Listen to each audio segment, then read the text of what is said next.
One. Today is Monday, January 24th, 2022.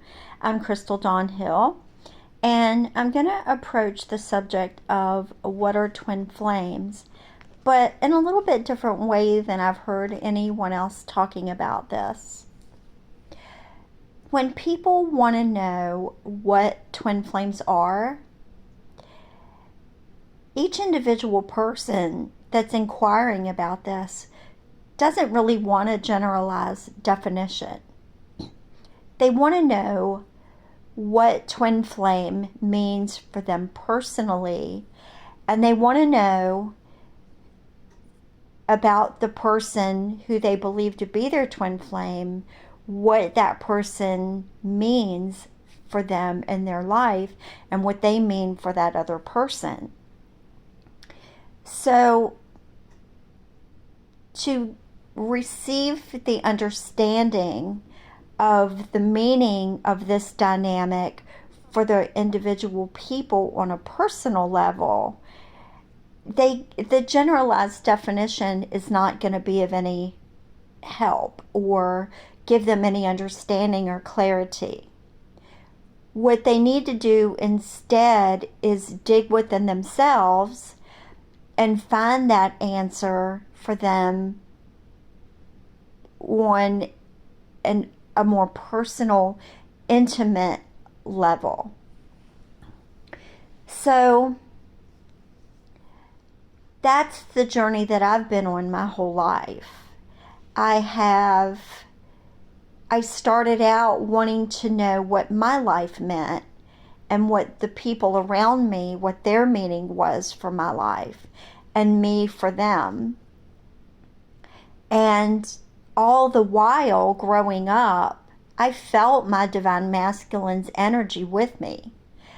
And I wanted to know the meaning of that energy, and if it was an energy coming from the other side, or if it was the energy of another human being who was incarnated with me. So that's been the whole quest that I've been on my entire life.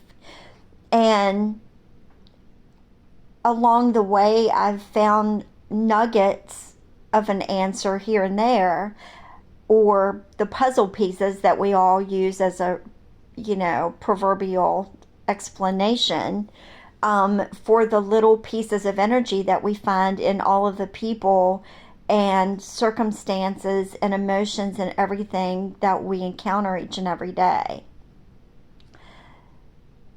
So, through all of that journeying through my life and gathering up all the pieces, I've discovered that these pieces come in clusters or waves, or cycles or phases.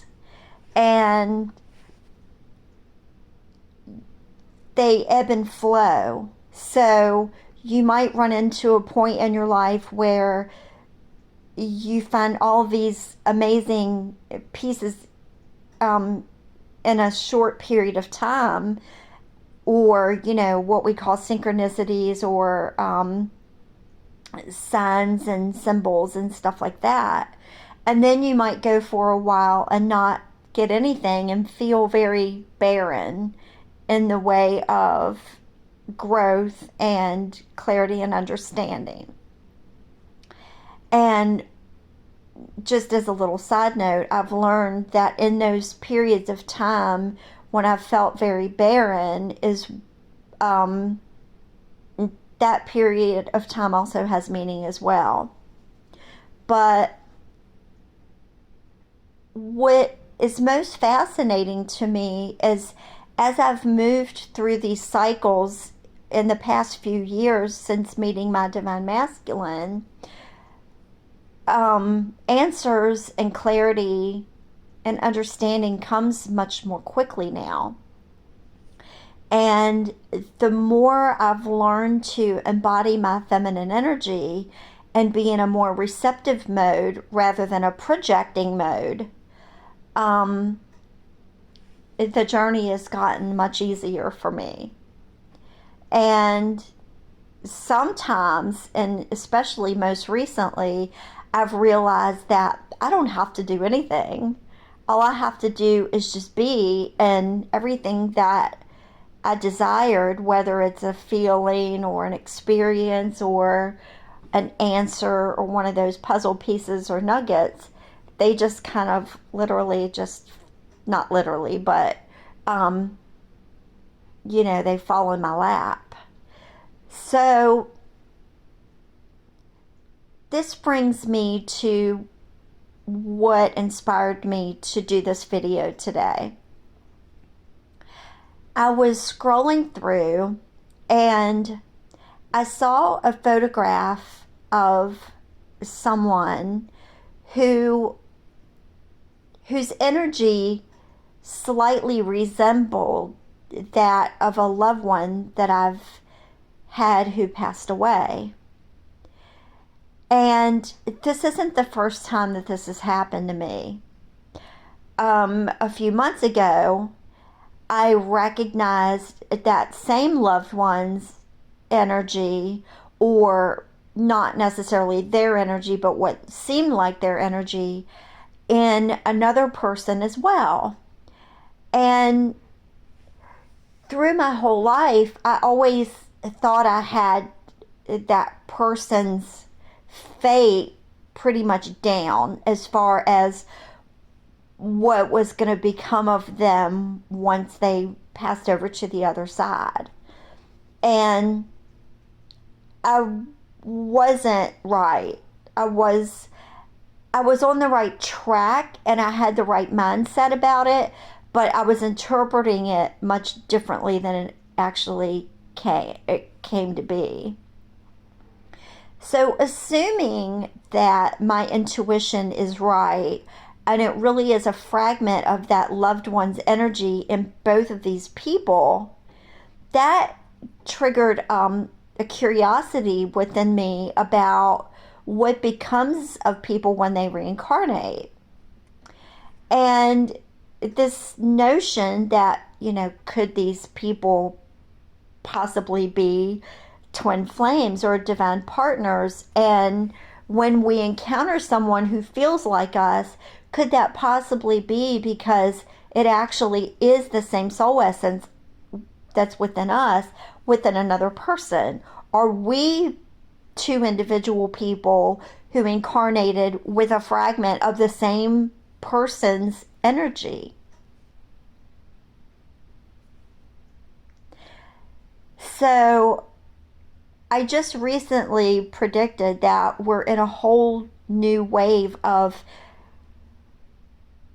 understanding when it comes to these mystical or divine dynamics between people. And I know that when I met my divine masculine, the first thing that came out of my mouth about him was, oh my God, that's me. So this new epiphany that I've had today could quite possibly be validation of what I intuited about him from the very beginning, that we are indeed the exact same soul essence who has fragmented into two separate bodies. And this whole journey that we've been on together with the integration of our energy is the interweaving back of the energy into one solidified form rather than it being individuated. I'm sure that there are other people out there who have already deducted all of this through their own personal experience or through hearing about other people's experiences, and they might even be out there talking about it, but I've never heard anyone explaining it quite this way. So I wanted to share that with everyone and invite everyone's thoughts and input on this theory that I have. So thank you everyone for listening and following along. I wish you all the very best along your journey and have a wonderful day.